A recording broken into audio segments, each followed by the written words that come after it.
non-military people not in uniform to change the status quo. How's NATO responding to these sort of hybrid warfare strategies?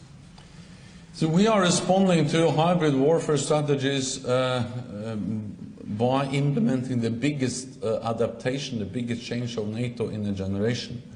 Because what we have seen, especially in Crimea, which is closer and more, as I say, closer to NATO, is that the use of what was called little green men, also military personnel in uniform but without insignias, they were extremely critical, or they were key in making it possible for Russia to illegally annex, take control over Crimea.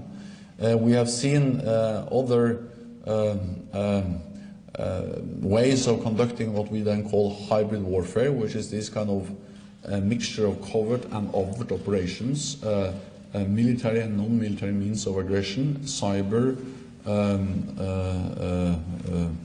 attacks, meddling in political processes, and many other ways of trying to intimidate or to force countries to behave in a way which the aggressor wants them to behave. And we are responding to that partly by increasing and improving the way we do intelligence, because it is important to understand what is going on, because that's the purpose of hybrid warfare, is actually to try to disguise what you're doing. And improved intelligence is one important part of it. Higher readiness of forces is another part of what we are doing, especially because it's hard to understand. You have to react quickly. Then readiness of forces is of great importance.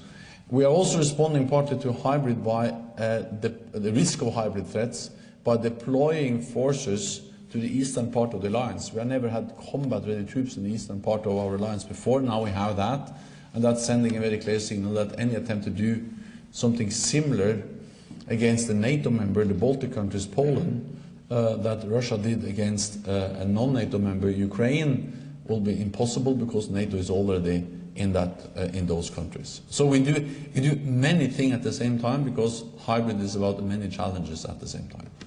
Thank you. Yeah, please. I wonder if you just as some generals, everybody could be encouraged to keep their questions concise, and if you could perhaps start by just introducing yourself. Michael O'Shaughnessy, Minister for Foreign Affairs and Trade. You mentioned in your analysis several countries and non-state actors. Where does the United States fit in? Sorry? Where does the United States fit in? The United States is the biggest NATO ally, and they are, of course, extremely important for the NATO alliance. NATO is a transatlantic alliance established after the Second World War in 1949, and NATO is a framework for binding Europe and North America, United States and Canada together.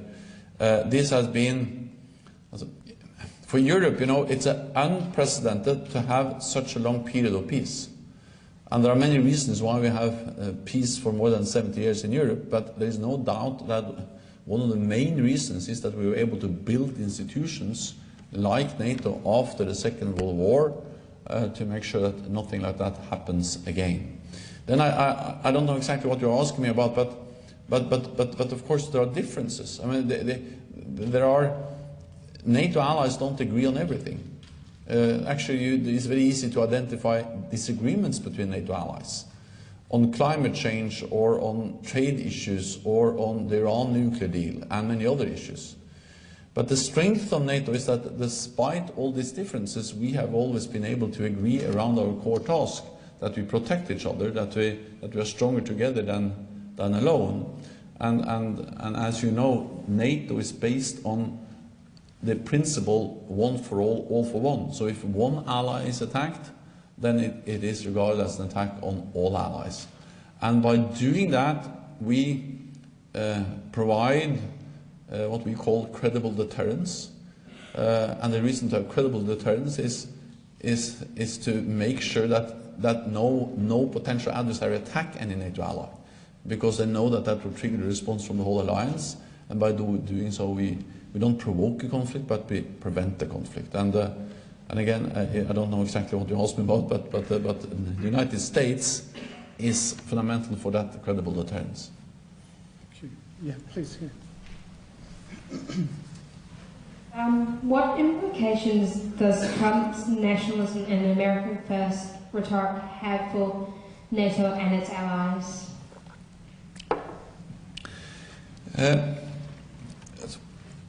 As I said, NATO is an alliance of 29 democracies, and there are differences. I mentioned the differences we see today: trade, or climate change, and other issues, where we see serious disagreements between NATO allies on serious issues. We have seen that before. A few years after NATO was established, we had the Suez crisis, where two NATO allies went into Egypt, and then the United States was heavily against that, and that divided us very much. But we overcome those differences, and we continue to stay strong as NATO. NATO's headquarters in the beginning was in Paris. Then France and the United States, as I say, the relationship deteriorated. So President de Gaulle decided to ask NATO to leave, and NATO left Paris, and we moved to Brussels.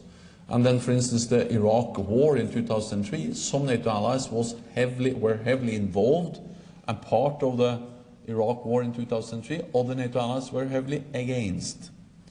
I'm not saying this because I'm saying to try to minimize or to say that these differences are not important. They are important because there are serious disagreements historically and also today about serious things. But I'm saying that to convey a message that of course the best thing would be if we were able to solve the differences on climate change, trade, whatever it is. But as long as we're not able to solve those differences, at least what we have to make sure is that we are able to make sure that NATO functions and delivers on what is NATO's core task.